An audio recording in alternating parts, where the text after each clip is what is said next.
Richardson is online to tell us about land value rates. Please put that up. Kia ora.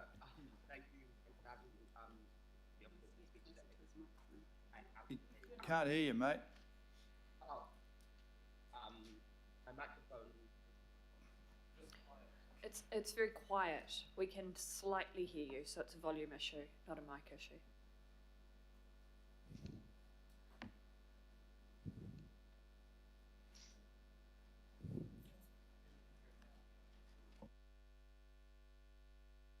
Can you hear me now?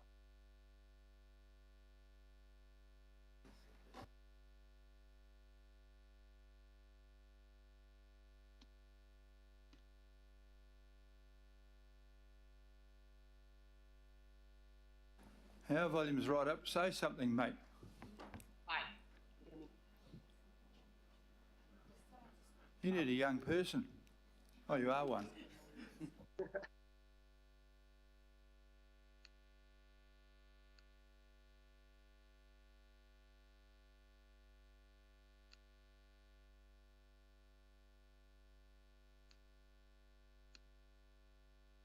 I'm just going to keep talking and you let me know when you can hear me. Better. That's better. Yep. Better? Yep. Okay. Am I good to go? Awesome. So yeah, let me know if at any point you can't hear me. But kia ora. Thank you for giving me the opportunity to speak here today. My name is Jesse Richardson, and I represent the organisation Common Ground Aotearoa, and we advocate for land value rates in local government. And I'm here today to talk to you about what this policy could mean for Auckland and why it's a good idea and you should consider it next time your rating policy is up for review.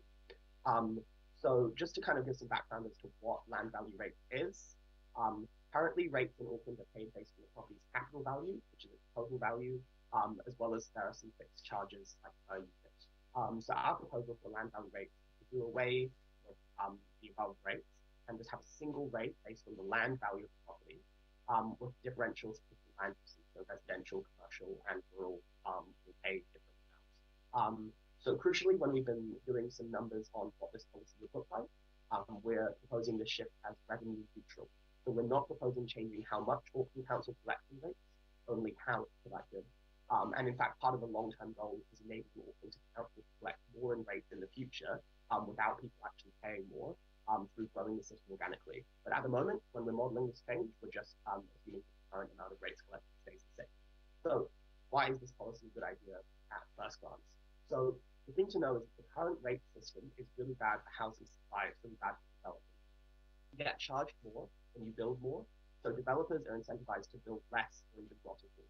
You get significantly less construction because every time you build, say, another $10 million worth of property or real estate, your rates bill goes up by maybe 100,000. And when all of those costs add up, the result might be that developers simply choose not to develop or to develop less. So under land value rates, you pay the same regardless of what you pay, just pay on the land value. There's all the incentives to make good use of land, whether that's housing, commercial space, and we get rid of land banking, no more sitting on empty land and watching the capital gains tick in. Another good reason why to consider land value is that it kind of reflects the services that properties receive from Auckland Council, in the sense that the really high land value areas are ones that have a lot of services and amenities, many of which come from the council, such as transport and access to, events, libraries, public spaces, things like that. And so if we want to think about like pricing rates in a way that isn't receiving from council, land value is kind of the best metric of that. It's also preferred worldwide by economists. Many economists call it perfect tax, and it's had really strong success where it's been implemented, which I can talk more to if you're interested. And it's a big thing, and I really want to stress this, is it would also mean a more equitable rate system. And I'm about to talk a bit more about this. So a big part of what we've done at Common Ground Aotearoa is get data on every single property in Auckland and look at what would happen if we shifted to this proposal of land value rates. So the big headline number is that the average household, so the median residential property, would see their rates go down by 8%, or about $200. And again, this is without any loss to council revenue, with even bigger decreases for lower wealth / lower income households. So as you can see, that lowest fifth of properties, like the 20% of properties that have the lowest value in Auckland, would see their rates go down by as much as 30% on average, whereas it's only the highest fifth of properties, who own, say, $3 million houses who would see their rates go up significantly under this. So it's definitely a more equitable way than the current system. And in general, the kinds of people who pay more under this system are people who own really expensive land and land that's not being used well. So it's anyone who owns cheaper land, so that can be like more rural out of the city, or land that's being used productively, will pay less. And I really want to highlight an important statistic. There's $28 billion worth of vacant or underused land in Auckland. That's land that has no improvement value on it. So this is a huge resource that Auckland can tap to build housing and then to ultimately improve the city's financial and economic situation. But you need to actually make sure that something gets built on this land, and currently the rate system is not achieving that. I also quickly want to highlight that Auckland is uniquely well positioned for this policy because it has so much land value relative to other forms of property. 70% of Auckland's property value is in land, which is much higher than in comparison to wealth or Christchurch. Just a kind of example to kind of point out what kind of properties are we interested in changing behaviours around. We have this car park in central Auckland, capital value of $60 million, of which only $2 million is actual improvements. Really, all of it is just the land, and it's incredibly high value land. Under the current model, they pay significantly less in rates than if they built, say, an apartment block there or commercial space. Under our model, they would pay $160,000 a year more, which would ideally incentivize them to actually develop it more beyond this single-story car park. And in the meantime, that extra $165 grand means that low-income families can pay $165 grand less in rates without the council losing money. In conclusion, strongly recommend Auckland look at adopting land value rates for all the reasons talked about. Very happy to answer questions, and if you want to have more discussion with me about this, there's contact information, and I'll leave you. I don't have time to read out this quote. I think my time is up, but I'm leaving this quote on the screen from the US Senator who talked about what happened when his hometown introduced this policy and how great it was. Thank you. Thank you. Councillor Newman has a question of you. Yes, good morning. Is there a danger here you get perverse outcomes? Shopping centres, for example, very big footprint, very big footprint, don't always have the highest value land, but they got a very big footprint which they significantly capitalise for the commercial return. If we go to land value rating, there's a potential that those major shopping centres are going to receive some of the biggest discounts because of the change to the rating system. What's your response to that? Yeah, so that's a really good question.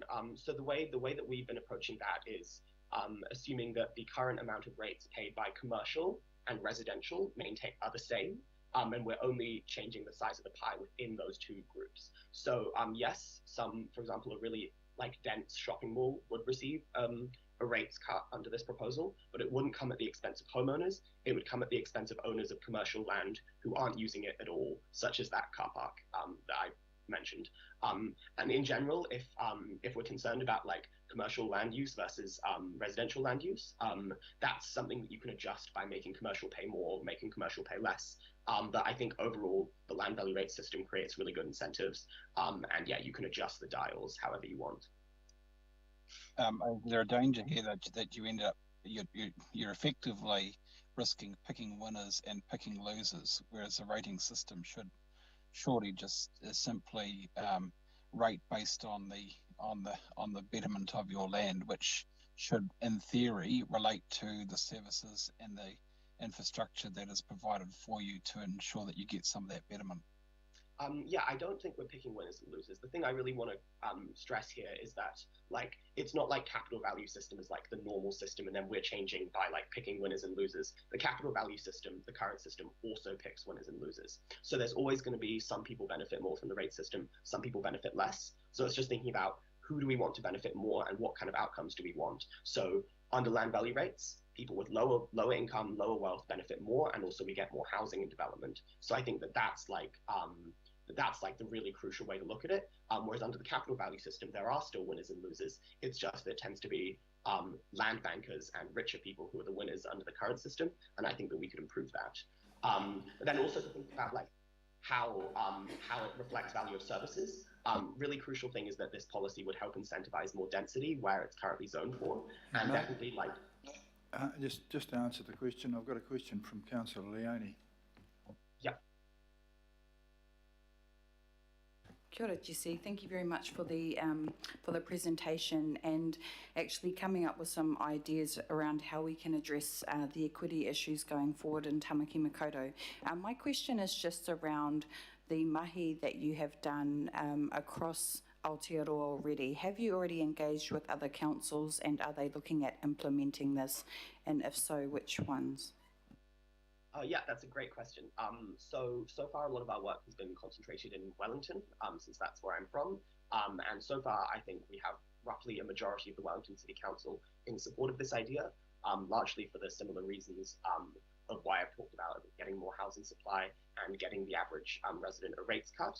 So Wellington is looking to consider this policy in the next year or two, and I'm reasonably optimistic that they will be making a shift to land value rates. And then we've also been engaging with a couple of other cities such as Christchurch, Lower Hutt, Queenstown Lakes area. And we're at like various stages of like that process, but Wellington is the main one where they're strongly considering it, and I think it will probably happen soon. And I think it would be really good if Auckland was also moving along on a similar timeline. Kia ora. Thank you for that. I have sat through days of arguments the other way around. The far north has land value rating, and everybody up there is trying to get it changed to capital for the very same reasons that you're saying we should go the other way. But thank you very much for your input, and we will consider that. I'll move that we receive your information, and it'll be seconded by the Deputy Mayor. All those in favour, please say aye. The contrary, carried. Thank you very much, Jess. All right, the next item is local board input. There is one request received from Waihi